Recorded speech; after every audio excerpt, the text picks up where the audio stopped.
पाकिस्तान दे विचों जिहड़ी इस टाइम कपाह की काश्त की है मकदार वो तकरीबन मेरा ख्याल है कि 5% रह गई होगी। क्योंकि जे सूरत हाल साडे इलाके दे विच ते सानू जट्टां लोगां नूं चूना लांदियां जिहड़ियां स्प्रे वालियां कंपनियां ने उन्हां नूं खुद चूना लग गया।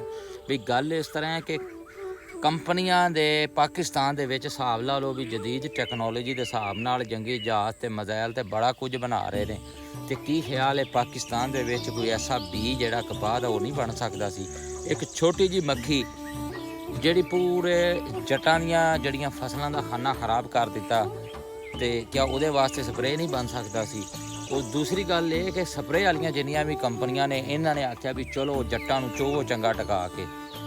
क्योंकि पाकिस्तान दे विच अगर कंपनियां दा दाज जिहड़ा स्प्रे वालियां दा लगदा सी, वो लगदा सी इस तरह कि सब तो ज़्यादा जिहड़ी स्प्रे दा इस्तेमाल हुंदा सी रूह ते साडी जिहड़ी कपाह दी फसल है कपाह हो गई पाकिस्तान चों खत्म। तो उहदे नाल ये होया कि मजदूर तबका भी डुब गया ते जिहड़े उत्ते प्रोग्राम वड़ गया उन्हां दा भी जिहड़े सीगे मिल्लां वाले, क्योंकि जदों कपाह कोई नहीं तो मिल्लां कित्थों चलणियां ने।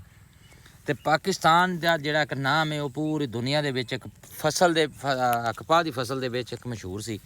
ते हुण इस तरह हालात हो गए ने कि पाकिस्तान दे विच जिहड़ी कपाह दी फसल है वो जट वास्ते बड़े मौजू सी, टाइम नाल खर्चा टुर पैंदा सी, वो तो हुण बिल्कुल कहानी गई मुक्क। दूजी गल करिए कि जट्टां नूं खाण पीण वास्ते सारे ही बंदे चाहुंदे ने। हुण तीसरी गल आड़ती हज़रातां ते गल आड़तियां ते करिए तकलीफ तो बड़ी होनी है, पर जिहड़ी गल सच्ची हो सच्ची इस तरह कि जट्टां नूं रुपईया नहीं बचदा। सारा साल मेहनत कर के धक्के खा के ते अग्गों आड़तियां ने एडा चूरा रखिया हुंदा है किस चीज़ वास्ते जी।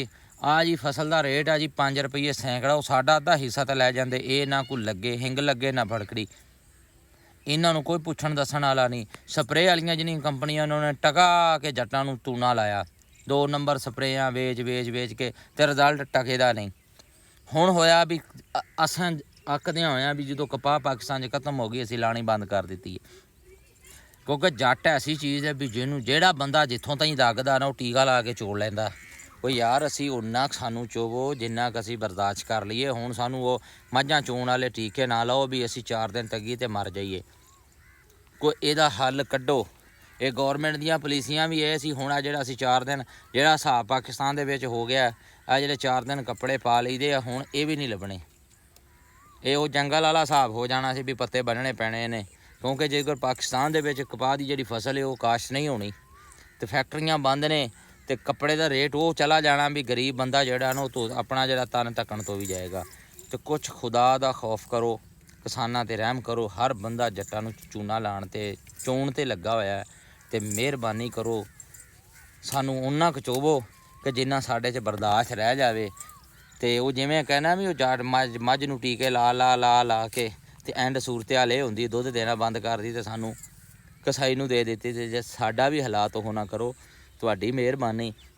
ये जिहड़ी कपाह फसल है दुनिया कित्थों तक पहुँच गई है ते साडे वास्ते एक मक्खी दा स्प्रे नहीं बनिया ते इस जिहड़ा मौसमी हालात दे मुताबिक साडी जिहड़ी कपाह दा फसल दा तैयार नहीं होया। ते मेहरबानी करो यार, खुदा दा खौफ करो साडे ते।